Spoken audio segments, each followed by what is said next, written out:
ഇറാനുമായുള്ള വെടിനിർത്തൽ ധാരണ പൂർണ്ണമായും ദുർബലമായെന്ന് US president Donald Trump. Iran നൽകിയ സമാധാന നിർദ്ദേശങ്ങളെ മാലിന്യമെന്നാണ് ട്രംപ് വിശേഷിപ്പിച്ചത്.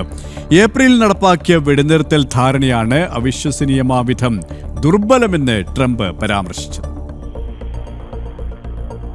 ഇറാന്റെ സമാധാന നിർദ്ദേശങ്ങൾ സംബന്ധിച്ച വിശദീകരണങ്ങൾ താൻ പൂർണ്ണമായും വായിക്കുക പോലും ചെയ്തില്ലെന്ന നിലപാടാണ് ട്രംപ് പങ്കുവച്ചത്. മാത്രമല്ല, വെടിനിർത്തൽ ധാരണ പൂർണ്ണമായും ദുർബലമായി എന്നും അദ്ദേഹം പറഞ്ഞു. ഇന്നലെ ഇറാൻ നൽകിയ സമാധാന നിർദ്ദേശങ്ങളെ മാലിന്യമെന്നാണ് ട്രംപ് വിശേഷിപ്പിച്ചത്.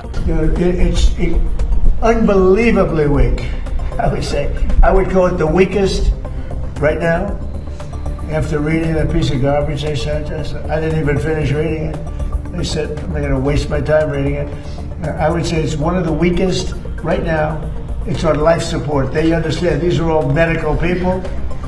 Dr. Oz, life support is not a good thing. Do you agree? Bad prognostic. I would say the ceasefire is on massive life support, where the doctor walks in and says, sir, your loved one has approximately a 1% chance. സമാധാന നിർദ്ദേശങ്ങൾ പൂർണ്ണമായും Donald Trump തള്ളിയിരുന്നു. അതിനിടെ ഹോർമോസിൽ സുരക്ഷ ഉറപ്പാക്കാൻ ബ്രിട്ടന്റെയും ഫ്രാൻസിന്റെയും നേതൃത്വത്തിൽ നടപടികളും ആരംഭിച്ചു. മെഡിറ്ററേനിയനിൽ ബ്രിട്ടൻ യുദ്ധക്കപ്പൽ വിന്യസിക്കുകയും തെക്കൻ ചെങ്കടലിൽ ഫ്രാൻസ് സൈനിക സംവിധാനങ്ങൾ ഒരുക്കുകയും ചെയ്തിട്ടുണ്ട്. ഇന്റർനാഷണൽ ഡെസ്ക്, ജനം.